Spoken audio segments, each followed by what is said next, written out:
Wall Street wants you to think investing is complicated. Peter Lynch and Winston back here disagree. And here is his dead simple system that's crushed the market for 13 years straight.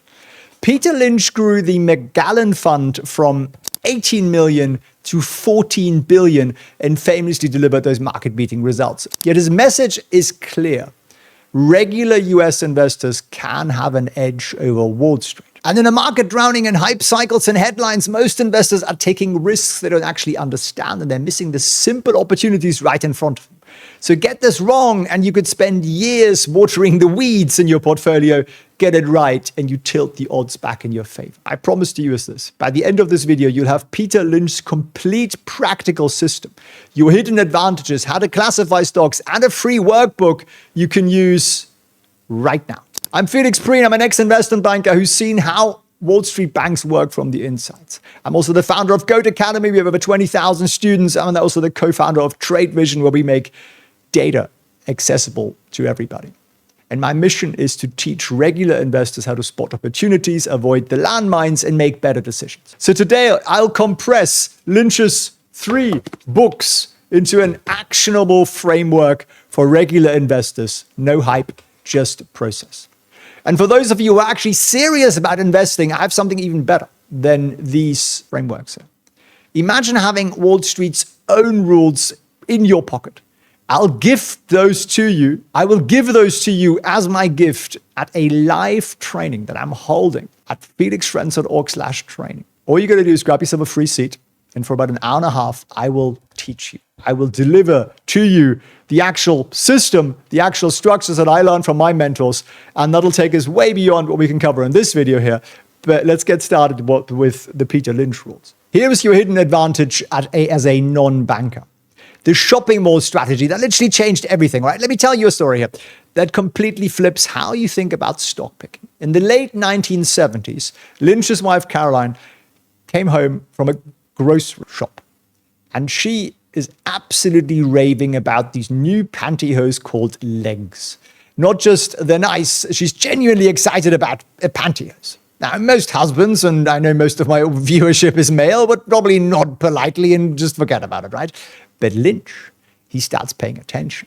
These weren't just better pantyhoses, they had a very unique packaging, a plastic egg container, and they were displayed right at the checkout counter at a grocery store where women couldn't miss them.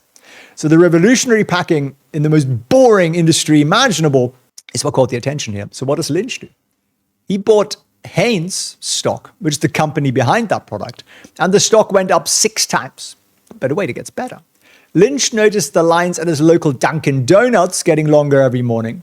Not just busy, but consistently packed. So he'd get his coffee and you think, this place is printing money. So Lynch discovered, doing some research, that Dunkin was expanding like crazy, had great unit economics, so high margins on coffee and donuts and that sort of thing.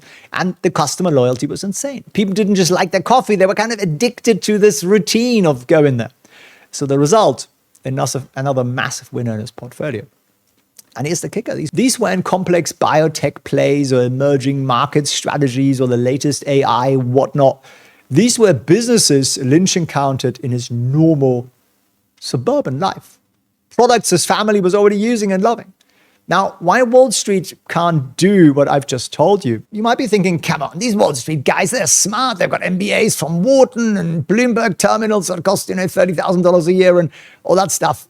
Well, Lynch says that's exactly what the problem is. And my experience correlates exactly with that. Your disadvantages are actually your superpowers. And the first thing is that banks are run by committee, if I could spell committee. So picture this. You see Chipotle packed, and I can never pronounce it. Tell me how to pronounce it in the chat, please. Every lunch hour, you see that's packed for 3 months straight. So you want to buy the stock, right? So what do? Well, you walk to your computer or you get on your phone and you buy 100 shares. Done. What do you think happens on Wall Street? Well, there's an analyst who comes, well, I'm going to schedule a committee meeting. I'm going to get compliance approval. I'm going to write a 47-page report justifying why Mexican fast casual dining is a sustainable competitive advantage in the post-pandemic restaurant landscape. And by the time they're done with all those meetings, Chipotle's are already up 40% and the opportunity's gone. And then you have the second problem here that these guys face. I call it the career risk problem. Fund managers get fired for being wrong. They do not get fired for missing opportunities. So they buy the same safe stocks everybody else owns, because no one's ever gotten fired for owning Apple, even if it underperforms. But if you buy some weird local restaurant chain that doesn't really work out, well, you're going to be out of the door and you're going to be updating your LinkedIn profile. And then we got a really interesting one, and I can definitely attest to that.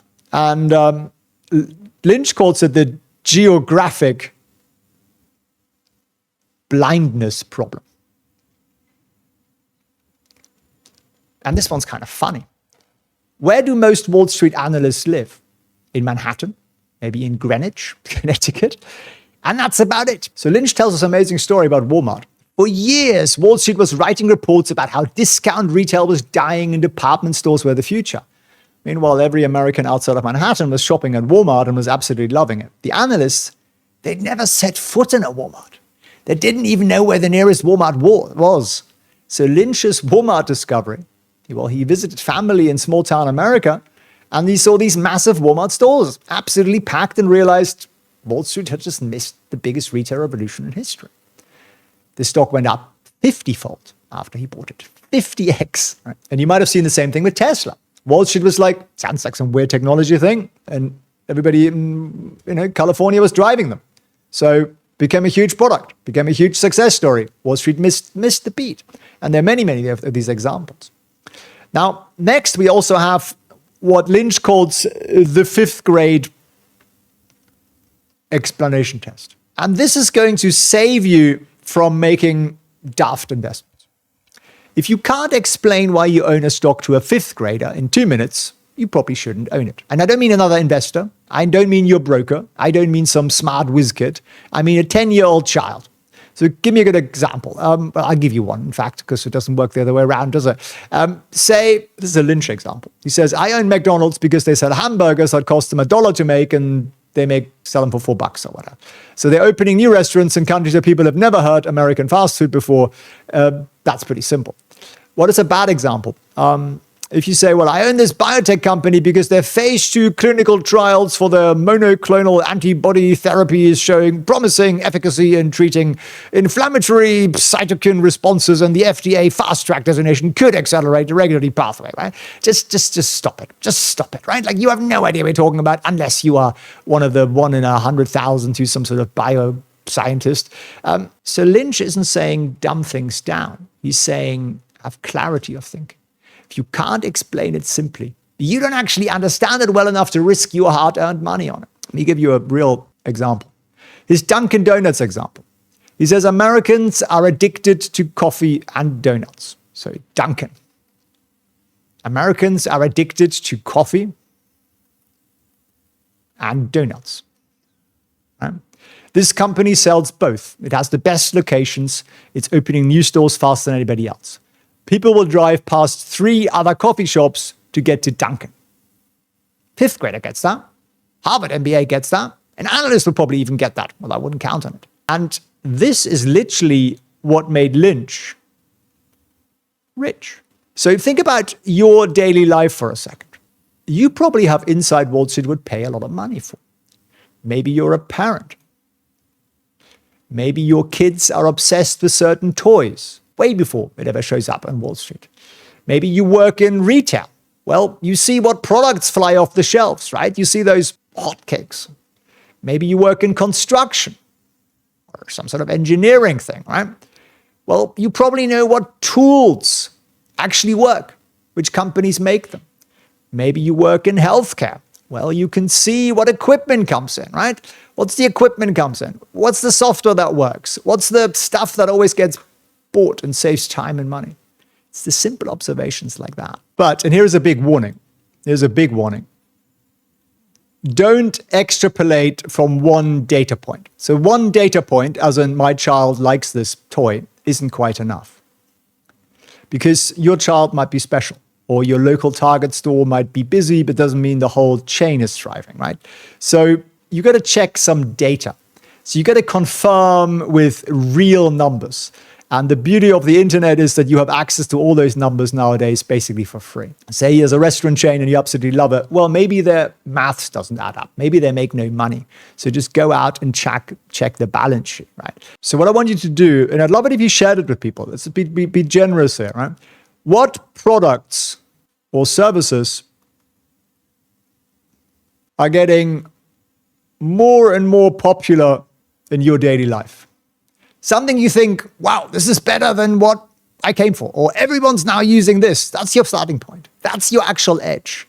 Wall Street will figure it out eventually, usually about a year or two later, after you already know. So you don't need to find the next Apple or Google. You just need to find the next thing regular Americans will consistently spend money on before Wall Street's algorithms catch on.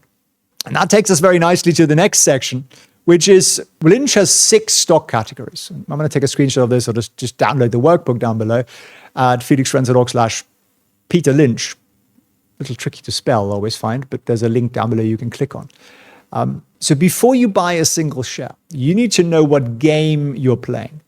And Lynch discovered that every stock fits into one of 6 categories, and each one has very, very different rules for when to buy and hold and sell. So we got the slow growers, your utilities, your mature companies. Just don't touch them. Just don't bother. Yeah, okay, you can get some dividends and stability, but there can be a dividend trap. They're very rate sensitive, and these are boring. They grow like 2 to 5% a year. Who really wants it, right? So most companies start out as fast growers and eventually they become the slow growers, at which point we're no longer interested. And then we have the stalwarts, the portfolio anchors, the reliable blue chips who are chugging along at that sort of 10 to 12% growth, which is the kind of baseline that we want, right? And what do we do with these? We look for dips, pretty big dips, 20 or 30% dips that are temporary bad news, some recall, they're poisoned Chihuahua in, Utoxeter or something, and therefore they had to recall, 10 million bottles of Coca-Cola. People are still going to drink the stuff afterwards, right? Very sorry about the Chihuahua. Now, so these are basically your dependable companies. And again, they keep you through rough markets. Philip Morris is one of those. Again, that's a Peter Lynch stock, right? And he waited for it to rise 30 to 50%, and then he sells it. But he then waits for bad news to knock it back down 20 or 30%, then he buys it back again. And he did that like 5 times at Philip Morris. I do it all the time. I literally do it all the time. I keep buying the same companies and selling the same companies again and again and again and again. And people are like, why do you do that? It would have just gone up. I'm like, yeah, but we made way more money in the process. What's a good example right now? I would argue UNH is a good example right now. CEO got shot. They got criminal investigations against them for some sort of Medicare fraud. I mean, really, like you really can't kind of make this stuff up, right? And stocks down, I don't know, what, 50, 60% or something. UNH will still be there tomorrow. They've revised their numbers back up and all that stuff. So you can do some research on that. And then we have the fast growers. And I know a lot of you guys are just in the fast growers. These are companies that are growing 20% or more, right? Lynch loves these. He says this is where you want to be. This is where the compounding really kicks in. Lots of growth. But you got to really verify these because these are also higher risk, right? So you kind of want companies that are growing 20 to maybe 30%. That's typically where Lynch says are your biggest winners. If they grow much faster than that, they often screw things up. Management can't handle it. And I mean, look at Microsoft. You could have bought Microsoft, you could buy it pretty much any time and you're still very likely to make money because this industry just gets bigger and bigger and bigger. So how do we pick a fast grower? Well, let me write it out for you. So the fast grower, first of all, you want that 20 to 30% growth. And you want to buy it before your dentist starts talking about it. Yeah? Because at that point, it's probably a little late. So the business should be early in the expansion cycle. Think McDonald's when they had 100 stores, not 30,000, because it's kind of hard. From 30,000 to go to 90,000 is probably impossible. So you want to know that they can grow for 5 years or more. That's important. And then you have your cyclicals, and I often warn about these because they're riskier, right? These are much riskier because cyclical implies you got to get the timing right. So you got to understand the industry a little bit. Did I spell cyclicals right? All my C's and L's look the same, don't they? Yeah, it's probably a bit too late to do something about that. So when do we buy cyclicals? buy when the sector or the industry is hated. And we sell into optimism, right? So you want to be a little early on those. So what are examples of those? Good examples of those are auto companies, steel, housing. We've been buying home builders last couple of weeks before the interest rate story really became mainstream, right? And I think that was working out very well. And then everyone's going to catch on to this in the next couple of weeks and months, and then we'll sell them. But most people get the timing wrong, right? They just buy it when everyone's like, oh my God, everyone's building houses, interest rates have just gone down, let's go and buy the home builders. At that point, it's too late. So you need to see the cycle a little bit further in advance, and that's a little bit harder to do. So you might want to skip this one. Literally, you might want to skip this one. It's harder to do because you just need to buy it when everyone hates it and just sell it when everyone loves it. It's a tough thing to do. And then we have the turnarounds. And turnarounds are beautiful, but again, a little bit more challenging to do. Now, the thing with turnarounds, write this down. This is a really good rule. Turnarounds rarely turn around.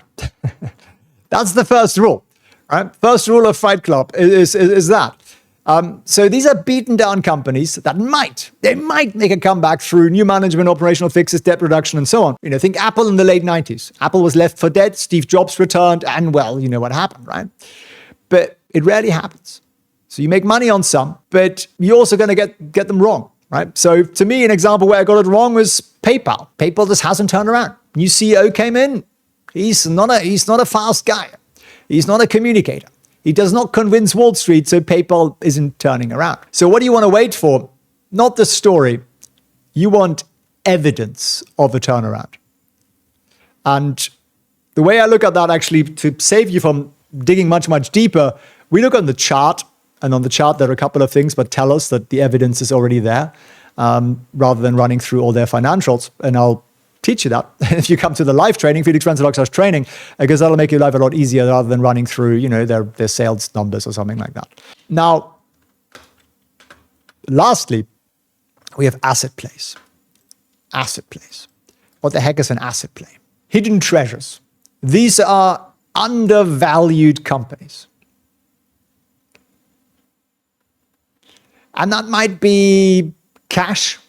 That might be real estate, maybe it was an industrial company that owns a great big piece of, I don't know what, somewhere valuable. And the sum of its parts are actually worth more than the business. And people haven't noticed that yet. An example that Lynch gives is Disney. After Disney opened Disney World, their growth slowed. But Lynch realized they were sitting on a massive hidden asset.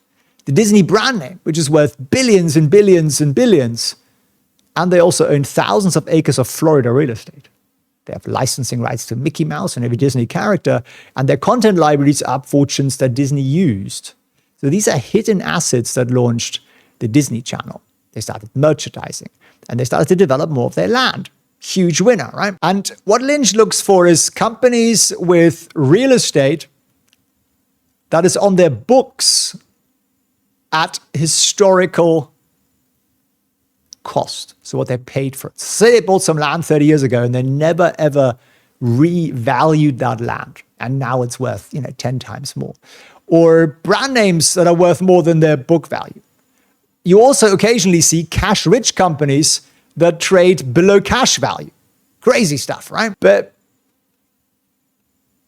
sometimes cheap companies are cheap for good reasons. And the catalyst to unlock the value might never come. So one of the rules that one of my mentors told me, he was an old Wall Street goat, he said, Felix, you got to promise me one thing. You are never going to buy a stock because you think it's cheap. And I said, okay. And I did it a few times.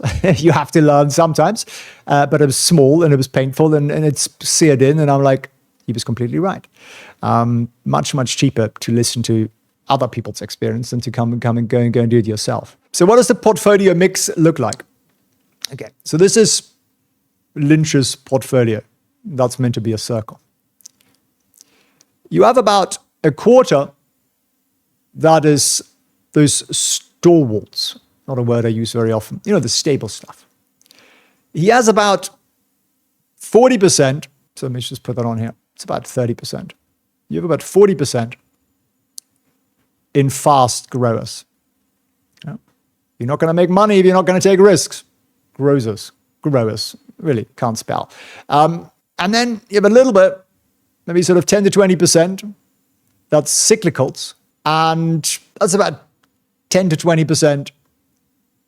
And then you have your turnaround stories here. They're not always there, but if they are there, that's, you know, you're sort of 0 to 20%. So that sort of add up, more or less, right? So you kind of get the idea. It's a mix. The stalwarts and the fast growers are the core. You could ignore the rest. And just not deal with those at all. Now, let me know which of these 6 categories sounds most like you. Just put a 1 to 6 in the comments down below. Is it the fast growers? Probably for most people, right? Is it the slow growers? I doubt it. Let me know down below. Now, I want to teach you one more thing, because this is a real core to this man's life's work. And it's one formula that Lynch says you need to know. And it's what most people associate Lynch with nowadays. And it's this. It's the PEG ratio. People often ask, like, is it expensive? Is it cheap? And I was like, it doesn't really matter. But this is actually a pretty decent way of looking at what the pricing is. So most people look at PE ratio, right? Complete nonsense. Never, ever look at the PE ratio.